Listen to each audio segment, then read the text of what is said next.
This world often feels foreign, as if you do not quite belong here.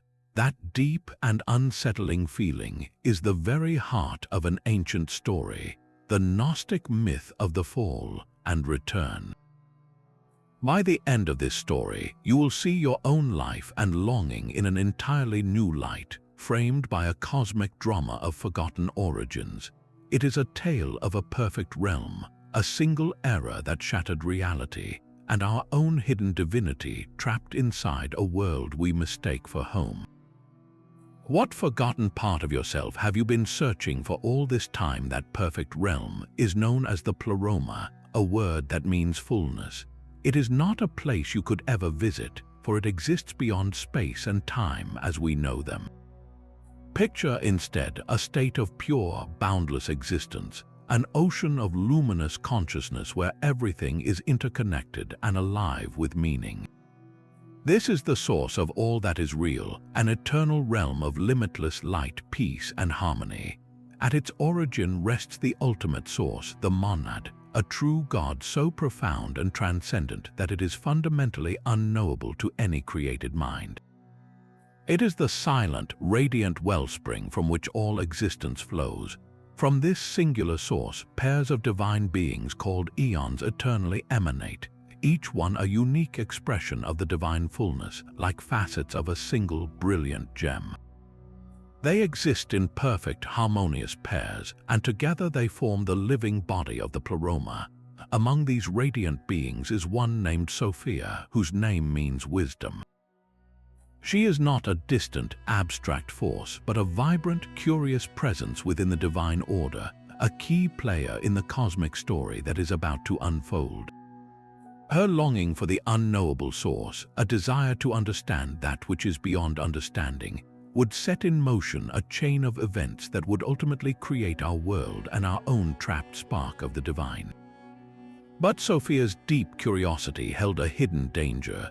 She became consumed by a passion, a powerful desire to reach back and grasp the ultimate source, the unknowable Father, entirely on her own, without the harmonious balance of her divine counterpart. This was not a simple act of rebellion, but a solitary, intense longing to comprehend the incomprehensible. It was an act out of sync with the unified rhythm of the Pleroma. And from this isolated passion, a profound error was born. Her intention, untethered from the divine whole, gave rise to something new and terribly flawed. This was not a conscious creation, but a chaotic emanation born from her spiritual distress. The result was a blind, ignorant being, the Demiurge. This entity came into existence outside the luminous fullness of the divine realm, shrouded in its own profound arrogance. It believed itself to be the one and only God, unaware of the vast, superior reality that existed before it. This is the figure often identified with the wrathful and jealous God of the Old Testament, a creator who is powerful but fundamentally ignorant of the true, higher source of all things. And it is this blinded being, this Demiurge, who now possessed the raw creative power spun from Sophia's misstep. He looked upon the formless substance surrounding him, a direct consequence of her passion, and mistook it for his own. In his ignorance, he decided to fashion a world. So the Demiurge began to build. With the raw power at his disposal, he crafted the entire physical cosmos, the universe of stars and planets we see around us. But this creation was not an act of love or wisdom. It was an act of profound ignorance. He shaped the material world as a perfect, intricate prison, designed with one primary purpose: to trap and contain the divine light that had accidentally accompanied him into this lower realm. He forged the planetary spheres, each one governed by a powerful, rigid being known as an archon. Think of these archons not as monsters, but as cosmic jailers, automated systems of law and fate whose sole function is to enforce the rules of this material universe and keep the divine spark contained. This world we perceive as reality is, in truth, a flawed imitation, a distorted shadow of the true and luminous Pleroma. It is a copy of a copy, built by a craftsman who never saw the original blueprint. Everything here, from the beauty of a sunset to the complexity of a living cell, carries a faint echo of that higher reality, but it is all trapped within cycles of birth, decay, and suffering. And then the Demiurge committed his final act of confinement. He fashioned a physical body from the clay of this world, a biological vessel subject to pain, desire, and death. Into this vessel, he implanted the captured spark of Sophia's divine light. This is humanity. The human body became the ultimate, innermost prison for the spirit, a cage of flesh and bone that makes us forget our true celestial origin. We walk this earth feeling that deep, nagging sense of exile, of homesickness for a home we cannot name, because a part of us, the most essential part, is not from here at all. It is a divine spark trapped in a world of shadow, longing to remember where it came from. So we are the living contradiction, a walking riddle. We inhabit bodies of earth subject to hunger and aging, yet we feel a pull towards something eternal. This is the very essence of the Gnostic view of humanity. That feeling of not belonging is not an illusion, it is a memory. When the Demiurge fashioned the human body from clay, he did something he did not fully understand. Trapped within that form, woven into the very fabric of our consciousness, is a fragment of Sophia's own divine essence. The Gnostics called this the pneuma, the spirit, or the spark. It is not the soul, which is often seen as the seat of personality and emotion, a creation of the Aeons that binds us to this world. The pneuma is something far more profound. It is a sliver of the original, perfect Pleroma, a piece of the true God sleeping deep within us. Think of it as a single, brilliant star sealed inside a box of mud. The mud does not know the star is there, but the star has not forgotten the open sky. This is our true nature. We are divine beings who have fallen asleep inside a material dream, convinced that the dream is the only reality. Our daily lives, with all their struggles and fleeting pleasures, are the dream. The constant yearning for meaning, the ache for beauty that cannot be possessed, the quiet moments of profound peace that feel like a homecoming, these are the stirrings of the pneuma within. It is the part of you that looks at a sunset and feels not just its beauty, but a painful, exquisite longing for a world where such beauty is permanent and everywhere. This divine spark is the root of all our spiritual seeking. It is why we create art, why we pursue knowledge, why we love in a way that often feels bigger than ourselves. We are, without even realizing it, searching for our own forgotten origin. The tragedy is that we look for it in the world around us, in possessions, in status, in relationships, not understanding that what we are truly searching for is the lost part of ourselves, the spark that remembers the light. We are homesick for a home we have never seen with our physical eyes, guided by a memory we cannot consciously recall. This sleeping spark within us is not left without a guide. From the luminous fullness of the Pleroma, a messenger is sent. This is the figure known as the Redeemer, a being of pure light who voluntarily crosses the great barrier into our shadow world. In many Gnostic texts, this figure is identified with Christ, but his mission here is profoundly different from traditional interpretations. He does not descend to suffer a bloody sacrifice to appease a wrathful God. His purpose is not to die for our sins, but to live for our remembrance. He is the awakener. His sole mission is to bring gnosis, a very specific kind of saving knowledge. This is not an intellectual understanding or a set of beliefs to be accepted on faith. Gnosis is a direct, experiential knowing, a lightning bolt of recognition that shatters the illusion of our confinement. The Redeemer walks among us not as a distant king, but as a living mirror. In his words and his very being, he reflects our own forgotten origin back to us. He is a constant, embodied reminder of the home we have lost and the divine identity we still possess. He looks at the human being, trapped in its cycle of fear and desire, and says, "You are not from here. You are a child of the boundless light, and this world is not your home."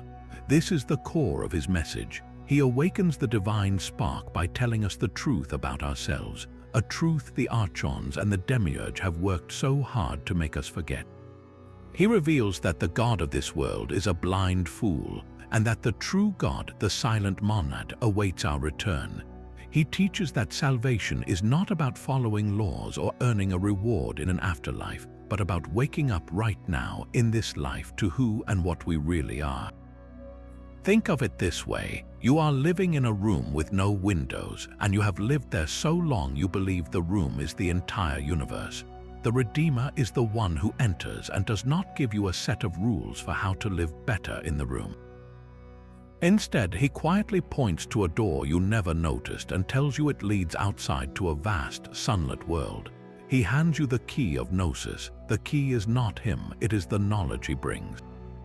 Your own divine spark is the hand that turns the lock. So the great drama of salvation in this ancient story is not a courtroom where a debt is paid. It is a classroom where amnesia is cured. It is the moment you stop seeing yourself as a guilty prisoner and start recognizing yourself as a slumbering monarch, and the one who wakes you is not a stranger but a brother from your true homeland. This liberating awareness, this gnosis, is not something we believe but something we remember. It is the sudden, shocking recollection of who we are, a bolt of lightning that illuminates the prison walls and reveals the key we have always held in our hand. Faith asks you to accept a truth from an external authority, to believe in a story told by someone else. Gnosis is the direct, personal experience of that truth blazoned across your own consciousness. It is the difference between reading a detailed description of the ocean and being plunged into its cold, roaring waves. One is a concept, the other is a reality that changes you forever. This is why the path of Gnosis is so deeply personal and often solitary. No priest, no sacred text, no intermediary can grant it to you. They can only point the way. The work of waking up must be done by you from the inside out. So how do we begin to remember? The ancient Gnostics spoke of several paths, all leading toward that same flash of recognition. One of the most powerful is deep introspection, a ruthless and honest looking within. The world of the Aeons is a world of constant distraction, of endless noise and desire meant to keep you looking outward. Turning your gaze inward is a revolutionary act. It is in the silent spaces between your thoughts that you might first sense the quiet, luminous presence of the pneuma, the spark that is not of this world. Meditation becomes not just relaxation, but a form of active listening for a signal from home. Another path is the deciphering of myths and symbols. The Gnostics did not see their sacred stories as literal historical accounts. They are intricate maps of the psyche, coded messages about the fall of Sophia, the arrogance of the Demiurge, and the plight of the trapped spirit. When you engage with these myths, you are not studying ancient history. You are reading the hidden story of your own soul. The Demiurge is not just a cosmic tyrant, he is the voice of the ego that shouts, "I am the only God here." The Aeons are the internalized systems of fear, conditioning, and social expectation that bind you to a life of quiet desperation. To decipher the myth is to decode your own captivity. Every moment of genuine self-awareness, every time you question a deeply held assumption about reality, every time you feel a surge of unconditional love that seems to come from nowhere, you are practicing Gnosis. It is the act of peeling away the layers of the false self, the personality constructed by the world, until you touch the indestructible core of light within. This is the ultimate rebellion against the system of this world. It is a quiet, internal insurrection that the Aeons cannot control. They can give you pleasure and pain, but they cannot grant you this profound peace. They can offer you knowledge, but they cannot give you this knowing. What false identity built by this world are you ready to see through? This final journey home is the ultimate test of your awakening. Having remembered your divine origin, the path now opens for your return to the Pleroma. Yet the gates are not unguarded. The Aeons, the cosmic jailers of the material universe, stand watch. They have one final, desperate function: to prevent the escape of the divine light they were designed to contain. The soul's ascent is depicted as a perilous voyage upward through the spheres of the planets, each one governed by a powerful archon who embodies a specific attachment to the illusion of this world. These are not monsters waiting in the dark. They are the ultimate manifestations of your own deepest conditioning. As you rise, each archon confronts you not with a weapon but with a mirror. They reflect back the very things that have kept you tethered to this reality.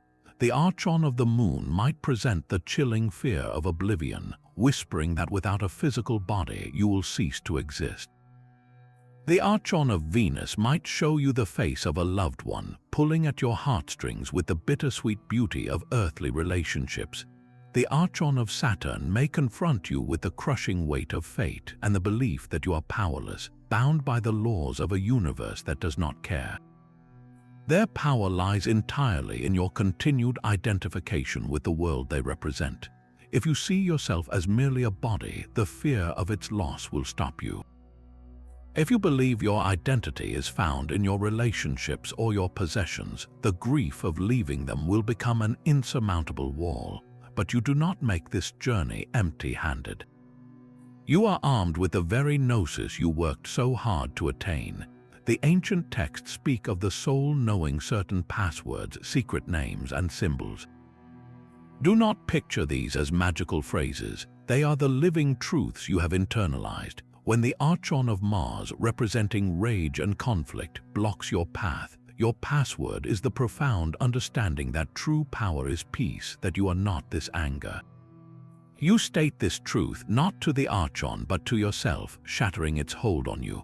When the archon of Jupiter, the ruler of worldly power and authority, demands your allegiance, your knowledge is the unshakable certainty that your true home is a realm beyond all thrones and dominions. You proclaim your origin, and in that moment of absolute recognition, the archon, which is only a thought form, a phantom of the lower cosmos, loses all power over you. It cannot comprehend your nature and must let you pass. This is not a physical battle, but a series of profound realizations. With each sphere you transcend, a layer of the false self falls away.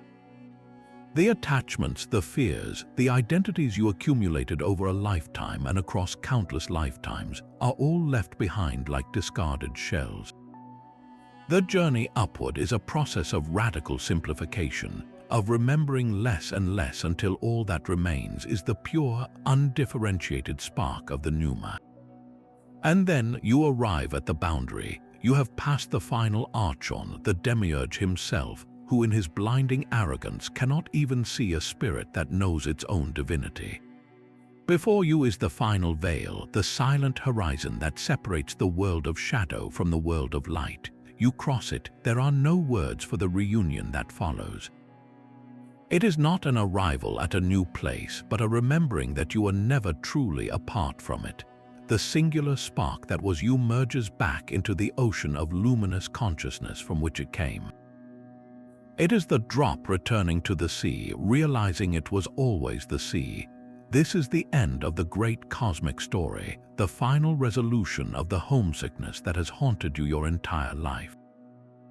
The long exile is over, you are home. That profound homesickness for a divine home is not just an ancient feeling, it echoes all around us in the modern world. You can hear it in the quiet confession of someone who feels like a stranger in their own life, or in the collective exhaustion with a system that values productivity over peace. Our deep sense of alienation from a world that often feels artificial and soulless is a modern symptom of that ancient Gnostic diagnosis. We are surrounded by immense material wealth, yet we experience a spiritual poverty that no amount of consumption can fill. We scroll through endless digital feeds craving connection, yet we feel more isolated than ever. This is not a personal failing. It is the natural result of a divine spark trapped inside a reality that denies its very existence. The system of this world, with its frantic pace and its focus on external validation, is the modern equivalent of the archons. It keeps us distracted, looking outward for answers that can only be found within. The constant pressure to achieve, to acquire, to present a perfect life on social media, these are the contemporary whispers of the cosmic jailers, designed to make us forget who we really are. We are taught to seek meaning in our careers, in our possessions, in our social status, not realizing that these are all parts of the prison itself. The gnawing feeling that there must be something more is the pneuma stirring in its sleep, reminding you that this constructed reality is not your true home.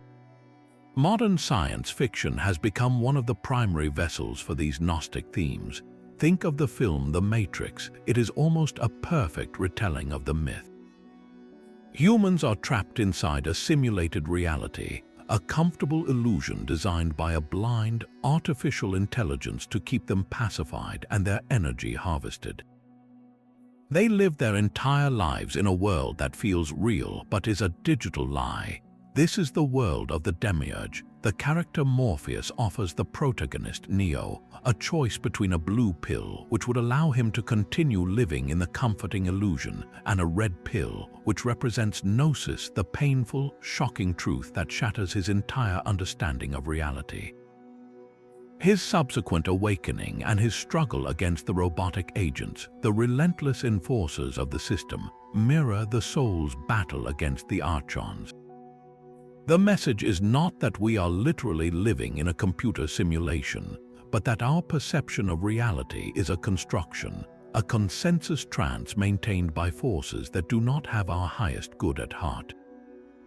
To wake up is to see the code behind the world, to recognize the systems of control for what they are, and to begin the work of freeing your own mind. This is why the story remains so powerful. It gives us a language and a metaphor for our own inarticulate sense of exile. The Gnostic framework provides a profound lens through which to view our technological age. Our devices, for all their wonder, can become new layers of the prison, dazzling us with endless information while starving us of true wisdom. The algorithm that dictates what we see online is a modern Aeon, shaping our desires and our fears, keeping us locked in a cycle of consumption and reaction.